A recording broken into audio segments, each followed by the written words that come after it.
7/PDT.G/2024/PNBPP pada hari ini Kamis 18 Januari 2024 akan segera dimulai dengan agenda pembacaan gugatan. Majelis Hakim akan memasuki ruang persidangan. Hadirin dimohon untuk berdiri.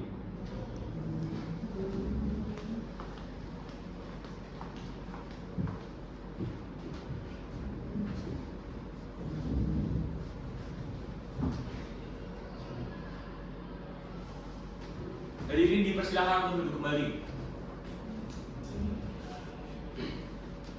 Assalamualaikum warahmatullahi wabarakatuh. Salam sejahtera bagi kita semua. Om Swastiastu, Namo Buddhaya, dan salam kebajikan.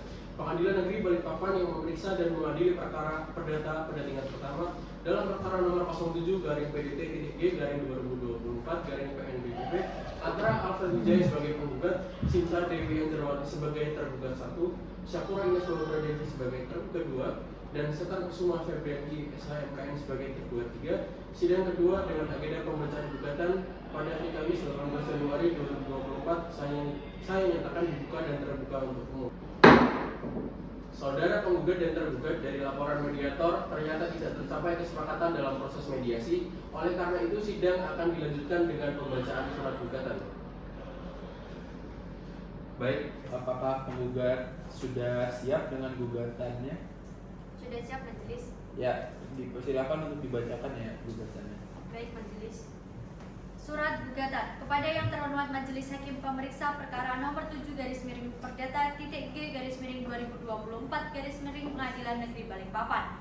Dengan hormat yang bertanda tangan di bawah ini, Alfred Wijaya berdasarkan surat kuasa khusus nomor 425/Perdata-7/7/2024 tertanggal 7 Januari 2024 telah memberi kuasa kepada 1. Siti Butika Tika SHMH, 2. Sharon Kristina Wiratmoko SHMH yang merupakan advokat pada kantor advokat dan konsultan hukum I Gusti Ketut Arwindo SHMH dan rekan.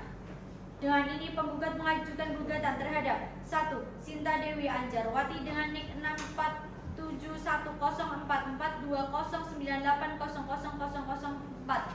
2.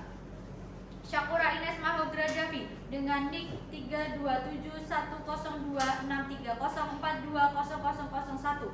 3. Notaris atau PPAT Sekar Kusuma SHMKMH dengan nomor AHU-datar 01116.AH.02.01 tahun 2016. Yang keempat, Kementerian Agraria dan Tata Ruang atau Badan Pertanahan Nasional, Kantor Pertanahan Kota Balikpapan, Provinsi Kalimantan Timur. Adapun yang menjadi alasan dan dasar gugatan perbuatan melakukan hukum ini adalah sebagai berikut: bahwa penggugat ada memiliki tanah seluas 160 meter persegi dan bangunan berupa ruko 2 lantai berdasarkan sertifikat hak guna bangunan nomor 234 tanggal 28/2009 gambar terukur yang tertera, bahwa pada sekitar bulan Juli 2020 penggugat berniat mau menjual tanah dan bangunan ruko dimaksud melalui perantara saudara Darel, dan saudara Darel menghubungi Ibu Sania Azizah Marta untuk mencarikan pembeli. Setelah bertemu dengan pembeli yang mengaku bernama Ibu Sinta Dewi Anjarwati sebagai tergugat 1, bahwa pada bulan Oktober 2020 tergugat 1 dan Ibu Sania mendesak Darel untuk memenuhi penggugat. Lalu saudara Darel memperkenalkan calon pembeli bernama saudara Sinta Dewi Anjarwati kepada penggugat, bahwa pada tanggal 5 November 2020 atas desakan dari tergugat 1, saudara Darel datang ke rumah penggugat meminta sertifikat asli. Lalu penggugat ditelepon oleh saudara Sania bahwa besok ruko akan dibayar uang muka. Ternyata sertifikat milik penggugat nomor 234 digadaikan oleh tergugat 1 kepada tergugat 2 untuk mendapatkan uang pinjaman sebesar Rp800.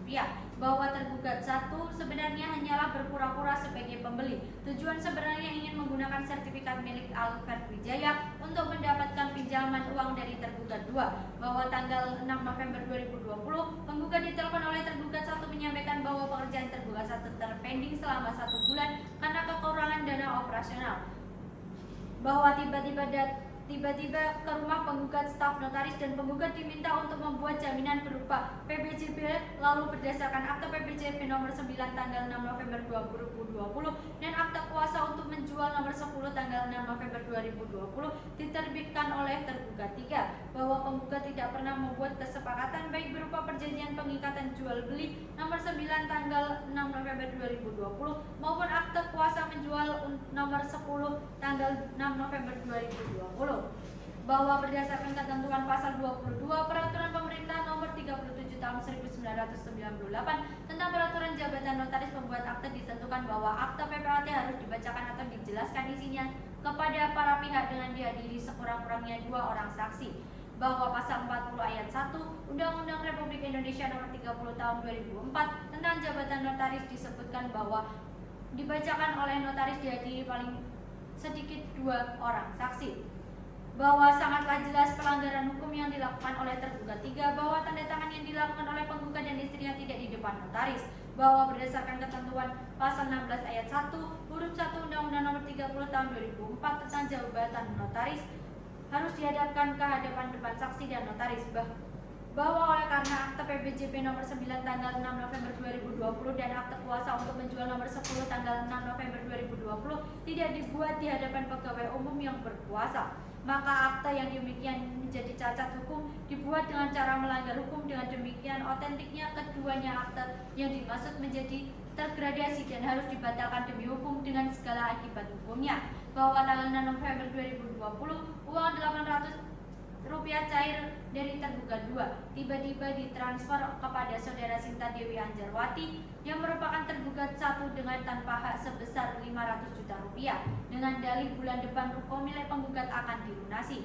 bahwa tergugat 1 jelas-jelas telah melakukan perbuatan melanggar hukum secara tidak patut dan wajar dan melanggar kesusilaan yang memberikan hanya sejumlah 250 juta rupiah kepada penggugat, dan sekarang tanah dan bangunan berupa ruko milik penggugat seharga 2.500.000.000 rupiah dikuasai oleh tergugat 2, bahwa sampai bulan Desember 2020 ternyata tergugat 1 tidak dapat melunasi pembayaran jual beli ruko milik penggugat dengan nilai kesepakatan, bahwa pada saat proses pengalihan hak sertifikat nomor 234 tergugat 2 sama sekali tidak pernah memberitahukan kepada penggugat dan belum pernah mengajukan gugatan ke pengadilan untuk menguji keabsahan akte PPJB tersebut,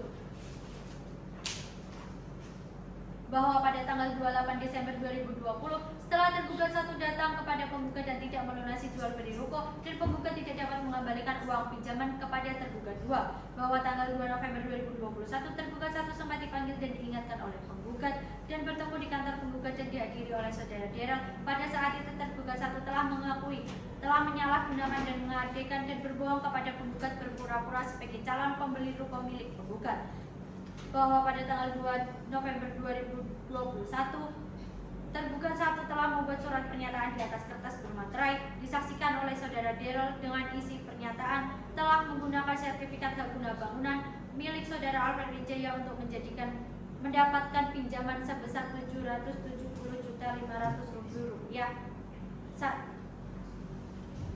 bahwa setelah tergugat 1 dipanggil dan membuat surat pernyataan dan menyanggupi akan mengembalikan kedua sertifikat milik penggugat selambat-lambatnya 5 November 2021.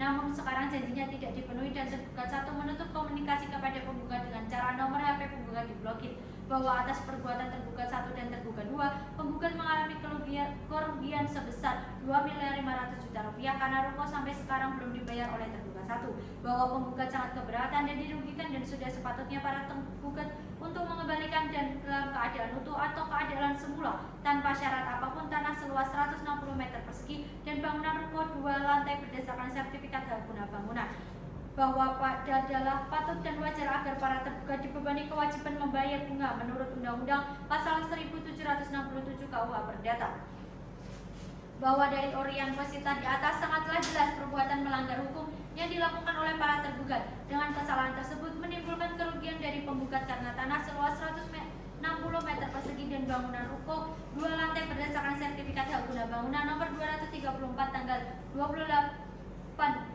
Juli 2009 dengan gambar ukur yang tertera dengan cara sewenang-wenangnya dan tanpa hak, dan antara kesalahan para penggugat dengan kerugian penggugat sangat berhubungan dan saling berkaitan.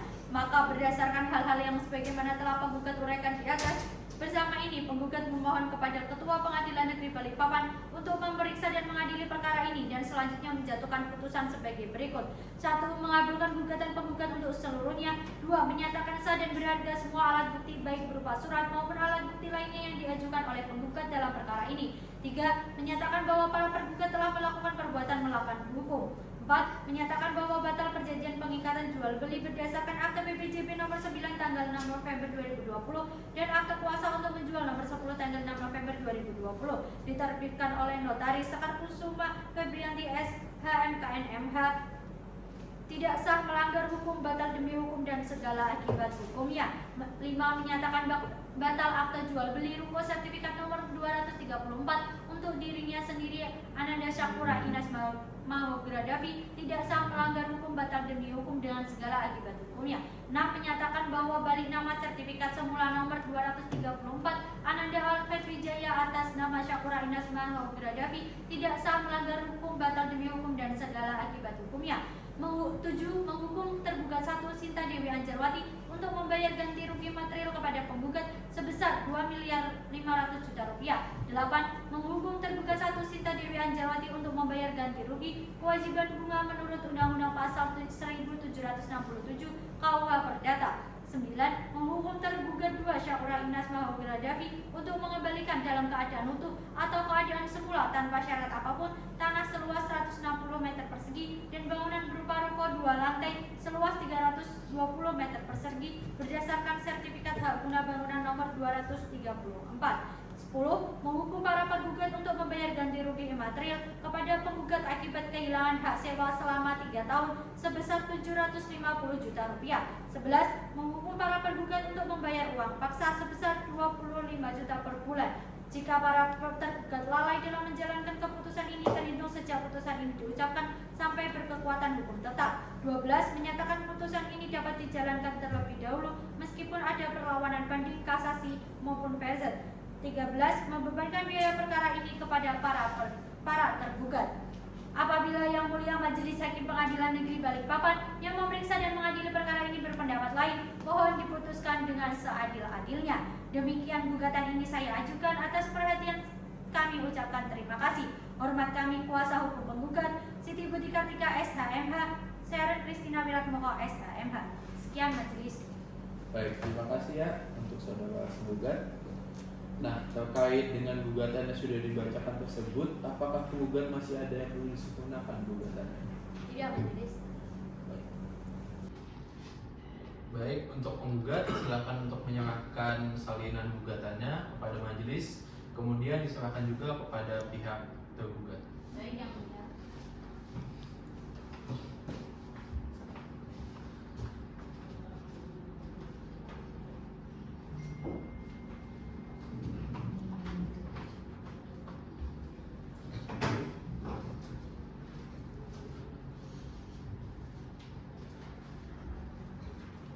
Terhadap gugatan yang sudah dibacakan oleh pihak penggugat, apakah tergugat 1, tergugat 2, dan tergugat 3 sudah paham dengan isi gugatan yang dibacakan? Paham kan ya? Nah, untuk tergugat 1, apakah ada jawaban terhadap gugatan tersebut? Belum yang mulia. Untuk tergugat 2 Belum siap, Yang Mulia. dan untuk tergugat 3, apakah sudah siap dengan jawabannya? Belum, Yang Mulia. Belum. Baik. Kalau begitu membutuhkan berapa lama? Apakah 1 minggu cukup? 1 minggu yang mulia. 1 minggu ya. Baiklah, untuk menunggu jawaban dari tergugat, sidang ditunda sampai dengan minggu depan. Tanggal berapa pernikahan minggu depan? Tanggal 25 Januari tahun 2024 majelis. Baik, untuk memberikan kesempatan tergugat menyiapkan jawabannya, sidang ditunda selama 1 minggu. Kepada para pihak diperintahkan untuk hadir di persidangan tanpa surat panggilan dari pengadilan.